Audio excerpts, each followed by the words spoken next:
Need to interject here and just give a little bit of credit to my Washington Capitals. As you know, and as I've said before, they've been sucking some ball hair lately. Well, they came out tonight and blanked again the Pittsburgh Penguins. And as you may know, if you follow the NHL, Alex Ovechkin, the Russian on the Capitals, is the arch enemy, essentially, of Sidney Crosby. I'm so used to calling him Cindy Crosby of the Penguins that whenever they get together, it seems to be between them two. So, of course, Ovechkin came out and scored 2 goals before anybody else, because that's what he does. He now leads the NHL, I think, with 29. And he also hits. Crosby's got good stick handling skills, skating, whatever. He just, I don't know. I don't think he's a complete player like Ov is. But he does have more finesse. So, you know. Anyway, so they won 4-0, which is kind of a big deal in hockey. Yeah, I'm pretty proud of that, considering they also beat the Penguins last game 3-0. So the Penguins haven't scored on us in 2 full games, and that's a good thing. We play them 2 more times, I think. May end up seeing them in the playoffs. Congratulations to my Washington Capitals. Very proud of you guys. Kicked a whole lot of ass. They got in 2 major fights, won both of the fights, sent guys off bleeding. Good times. It was almost a perfect hockey game, and you don't see those often with your team. Anyway, we still got a few things to get together if we want to make a deep run in the playoffs, but hopefully we will. So let's get back to logic now. Logic, reasoning, critical thinking, always my favorite topics to talk about here. And tonight we're talking specifically about logical flaws, argument flaws, logical inconsistencies, and essentially fallacious arguments. Not to be confused with fellatio.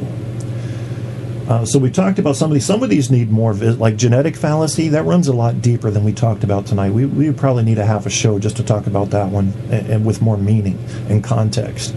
But I guarantee you that some of you guys that are listening to this stuff for the first time are getting something. If you haven't been schooled in some of these fallacies, you're getting some information you can use, and you're probably surprised by, because just about immediately when you hear one, you could recognize when you've done it or when others have done it or when you've seen it on TV or whatever. And I'm going to assume my lighter will work here. It does. Yeah, got to smoke my crack pipe so I can keep up. Well, the meth wasn't cutting it anymore. I was mainlining coke and injecting coffee grounds into my veins. That wasn't working. No, Kev doesn't do any of that. I don't even drink. I drink coffee and smoke cigarettes. And I will drink at a hockey game, though. I reserve that right. But I haven't been to a hockey game in at least a pro one in about 5 years. I've been to a couple semi-pro ones. Let's see. Where were we? Just about done here tonight. Statement of conversion. The speaker says, I used to believe in X. This is simply a weak form of asserting expertise. Oh, this happens all the time. I think I've done this, but I know others have done it.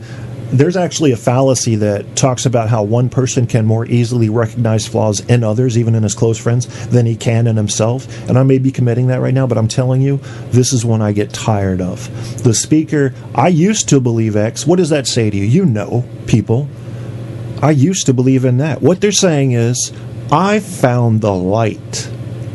I've put time into this. Therefore, what I'm about to say is something you should ascribe a high degree of credibility and value to. That's really what they're saying. I used to think blank. And what is implied there is I've learned the correct thing to think now.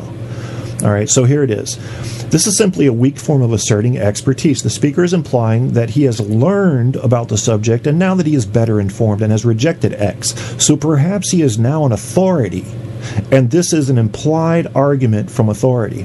A more irritating version of this, according to the author here, is I used to think that way when I was your age. That is, man, I got to admit, I've used that too.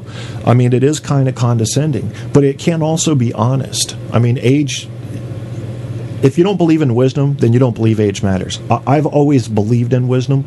I've always hung out with older people to get perspective from people that had been around longer than me, because I thought it would give me a jump up on understanding the world, and I think it did. I think it helped me learn faster, because one of the things that older people seem to be good at is by default. They don't even have to have any type of college level education. Just through their life experience, they can tell you the shit to ignore. Forget about that. Forget about that. You won't think about that. You won't even remember that in a week. They're really good with that. I tend to trust my elders in general, all other things being equal, versus the younger crowd when it comes to information. You know, when you have new doctors, new dentists coming out, I'm going to keep this short, they tend to learn new techniques as time goes by and medical school and dental school evolve. And in a way, you want to, there's a part of you that trusts that, isn't there? Like, well, they were the most recent one in school. And then you have competing with that, the 60-year-old, 70-year-old doctor who's still doing things the way they taught it in 1960, but who has seen everything you can see. So I guess it really depends on your philosophy and what kind of treatment you're trying to get. In general, I'm going to go for the older doctor with the wisdom and may have to take a hit on using the newer methods and equipment, and also may take a hit on the fact that he may have forgotten some of the things he learned in school. You know, he does know what he sees every day in his practice, though. So given the two, if you say I have to pick one, I'm taking the older doctor or dentist over the younger one. And yeah, that is a fallacy. It's ascribing a value to someone without knowing what they know yet. And, you know, we base a lot on our lives on assumptions. You're going to spend a lot of your time guessing in this world. And at least if you recognize when you're guessing, you're going to be more accurate about how much you know about an issue. Just say it to yourself. You don't have to tell anybody. I'm guessing here. I don't know this. If I want to know it, I got to go look it up. But I'm guessing. Don't do this thing where you try to fool yourself into thinking that you know something because you believe you can make somebody else believe you know it. You'll get caught doing that shit, trust me. Just don't get into that tangled web. If you don't know, just say you don't know. What is so wrong with that? That seems to be like a sin for anybody, especially on radio or in a commentating position. I don't know. I don't know. You know, you ask me about God, I don't know if God exists. Bad analogy.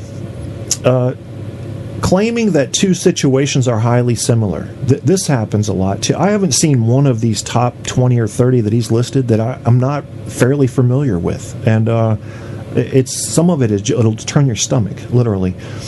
Claiming the two situations are highly similar when they aren't. For example, the solar system reminds me of an atom, with planets orbiting the sun like electrons orbiting the nucleus. We know that electrons can jump from orbit to orbit, so we must look to ancient records for sightings of planets jumping from orbit to orbit also. Now, does that make any sense to you? Because when you break it down, one argument is about essentially the shape and motion of something compared to something that is nearly infinitely larger and outside of the confinements of that first thing you're comparing it to. Brand new gravitational requirements, brand new speed and even motion requirements. I mean, most of your orbits are at least slightly elliptical. You know, it's not a good comparison to make. Yeah, there's a similarity, but this is a person who's gone too far in trying to make them seem alike. You know, I've heard an argument that if you look around the universe, you see the shape of a spiral a lot. You know, and a guy uses like a seashell and then the shape of a galaxy and then all kinds of things in nature. Well, that's interesting. But what can you draw off of that? I mean, he thinks that the spiral is an integral shape to the formation of and maintenance of the universe.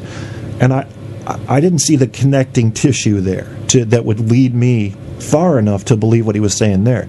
It is interesting. I'd like to know more about how the spiral shows up in more places, in more forms. But compared to all the shapes there are, a spiral is a pretty likely shape to form randomly. All you got to do is think about that. And it'll come to you. So maybe it just happens to be pretty common. You know, maybe.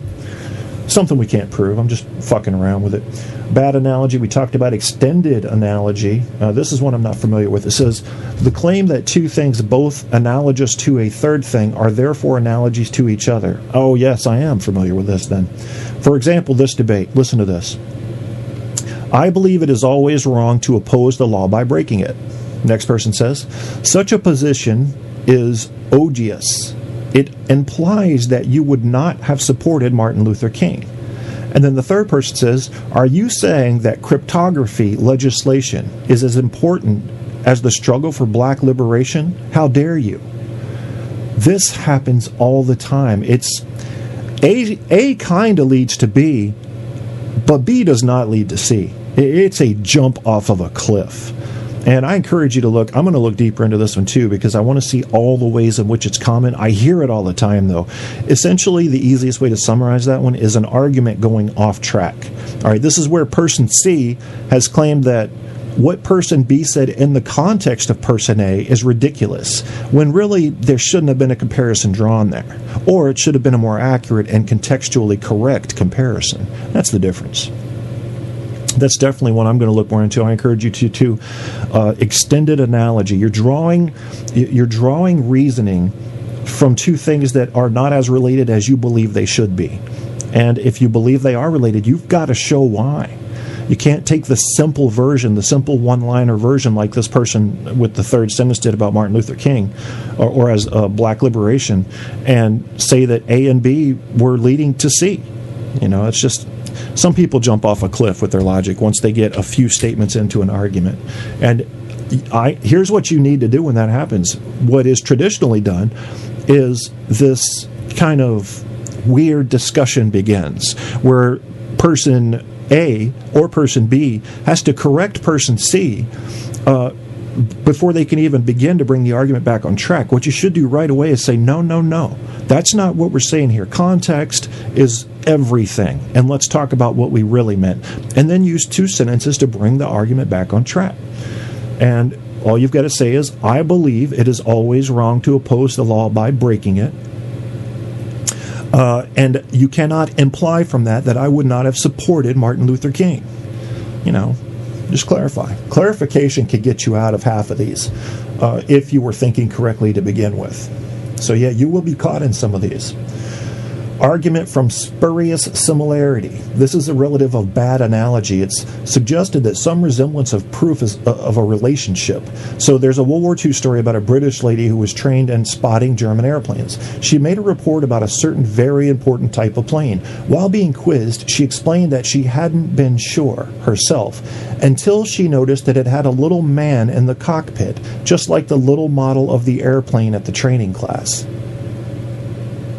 What the fuck?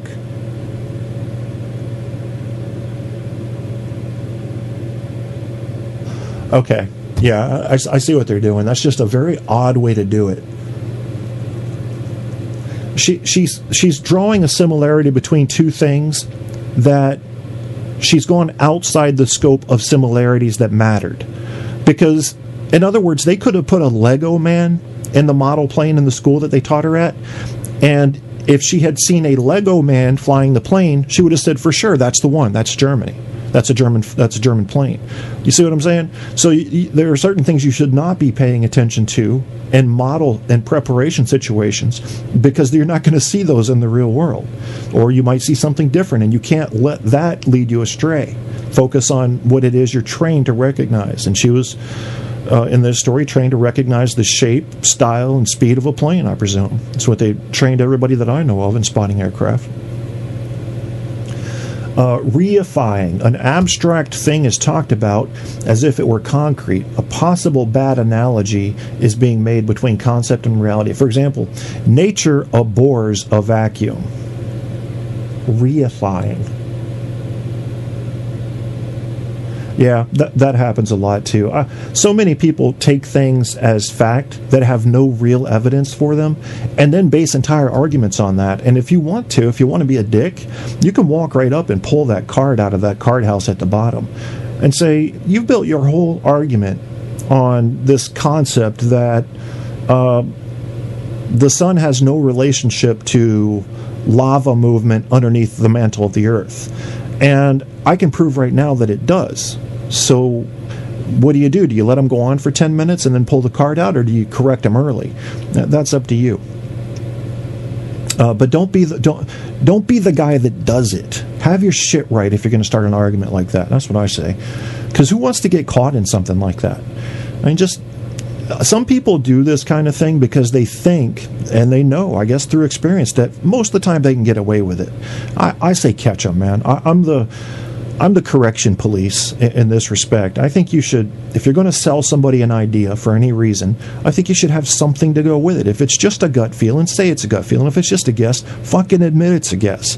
But if you present something as the absolute truth, one that can be proven in an empirical setting, repeatable,